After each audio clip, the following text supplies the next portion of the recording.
Basco.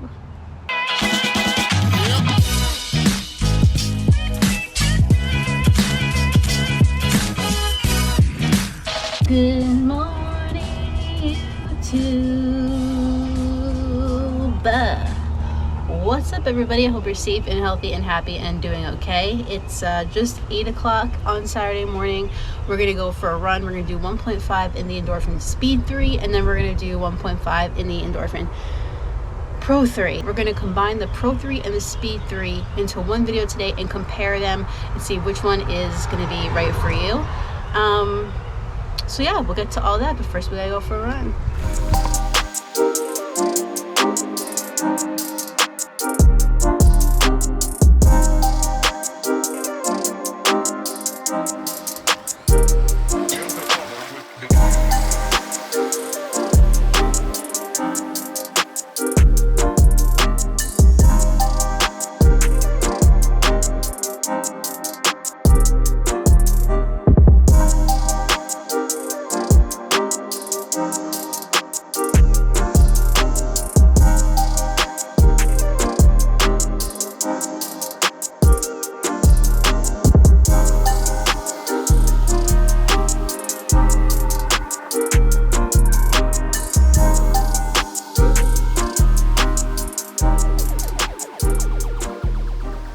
So one quick thing before we get started on breaking these shoes down.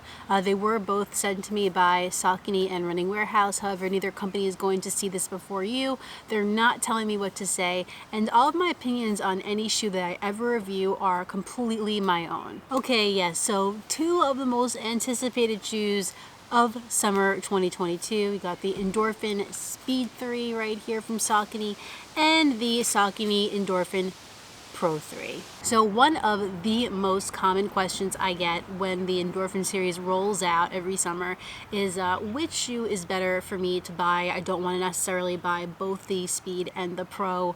Which should I get? And they do carry very similar traits, but they also are different shoes. The Speed is considered to be like the tempo day shoe, the more like a daily trainer kind of shoe. It has the nylon plate and just a little bit more of a structured upper, a little more standard of a shoe.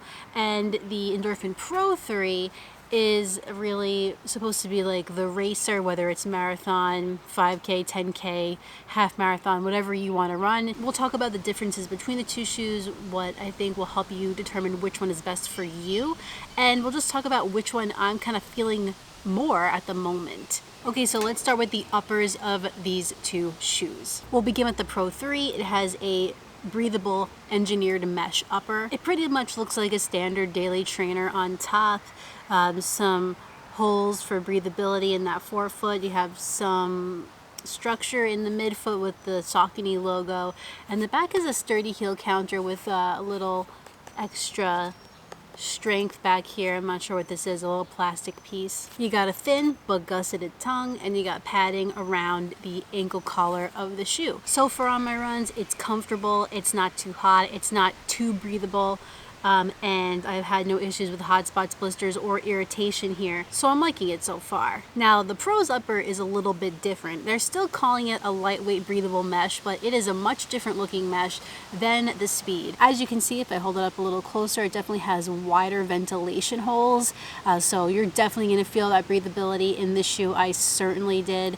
And it has kind of like a translucent looking mermaid vibe to it. But this mesh is a lot thinner than the Speed's mesh, so that is something that you want to take into consideration. It's kind of floppy, no real strength there to kind of keep that upper structured.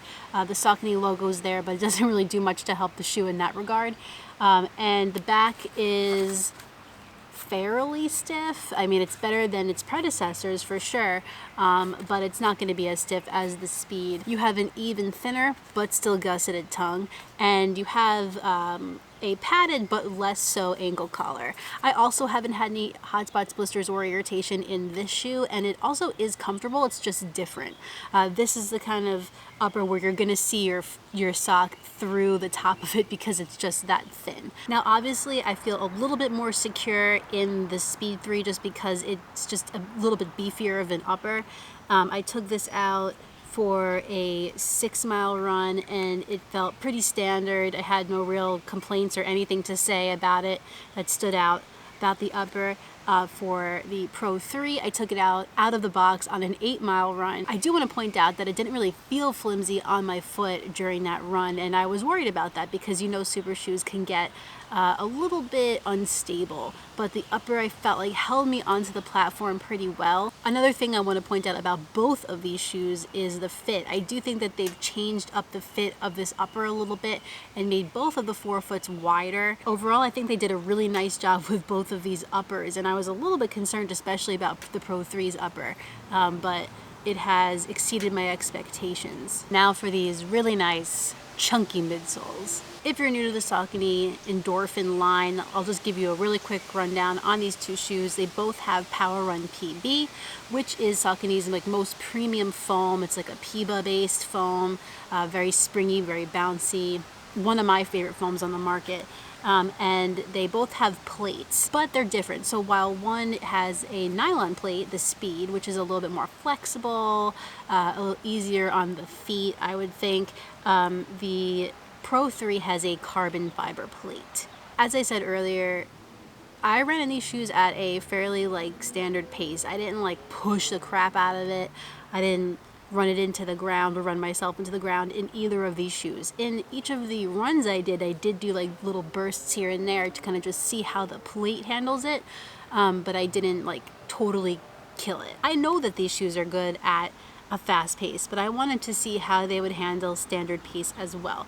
And what I found over the course of this week, the Speed feels much improved over the two, which is for a different video, but it also feels substantially firmer than the Pro 3 does, and it also feels a little bit more narrow than the Pro 3 does, which I thought was interesting because usually the super shoe, which is what the Pro 3 is the more narrow, less stable of the two. When comparing the Speed 3 to a regular daily trainer that doesn't have a plate in it, it's definitely going to feel a little bit more magical, different, exciting to run in. But when you're comparing it to the Pro 3, it feels more like a standard daily trainer.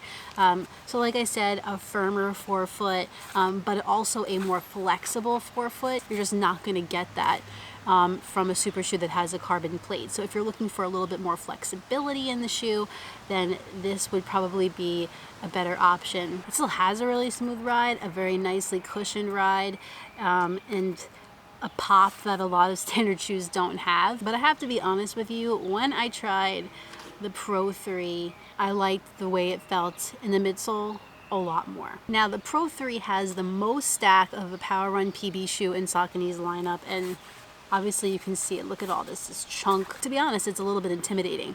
But when I tried this shoe on, the forefoot felt like nothing I had ever experienced in a super shoe or a daily trainer. It felt wide in that forefoot like we had discussed earlier, but it also felt super soft and comfortable.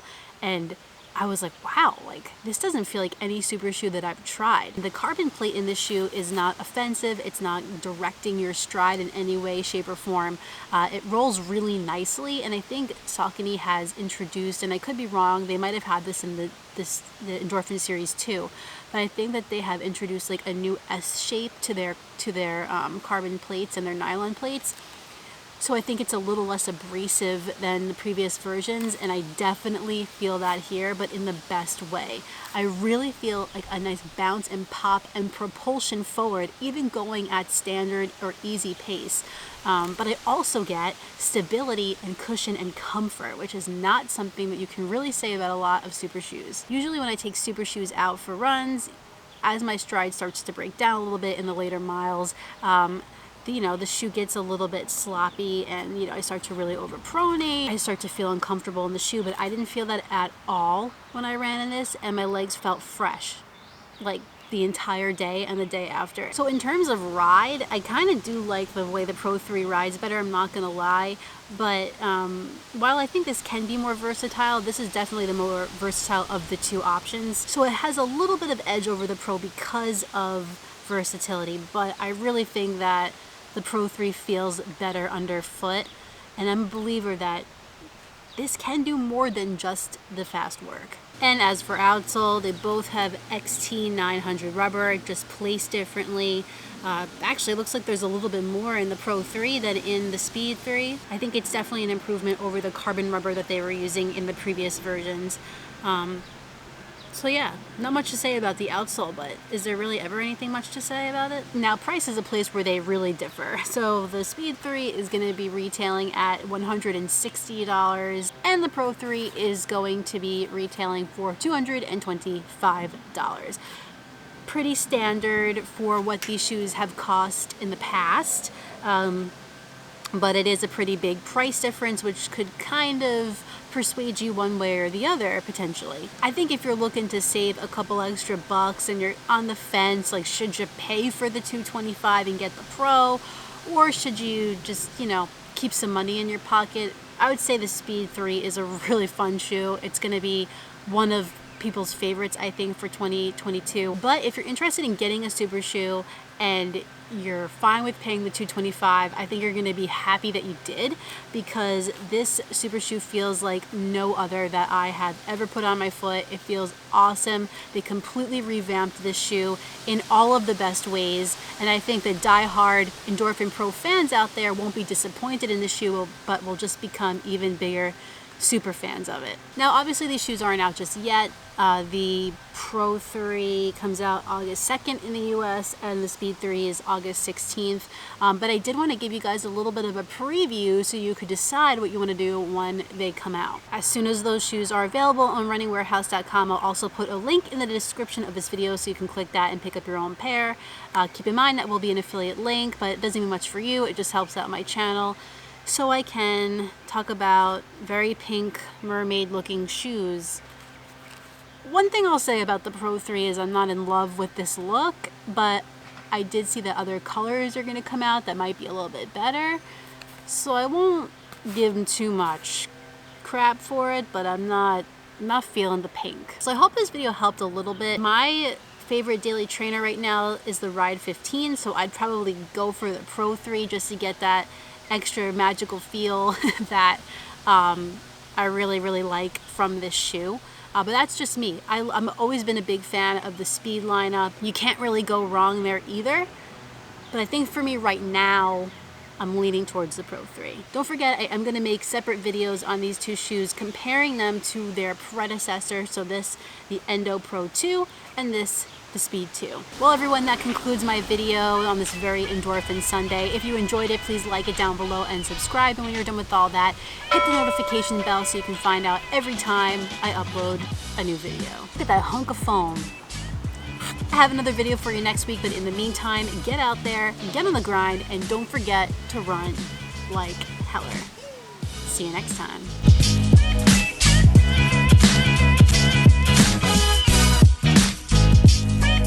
I just saw another runner, which I feel like is so rare. I feel like I never see any other runners out here. Nice.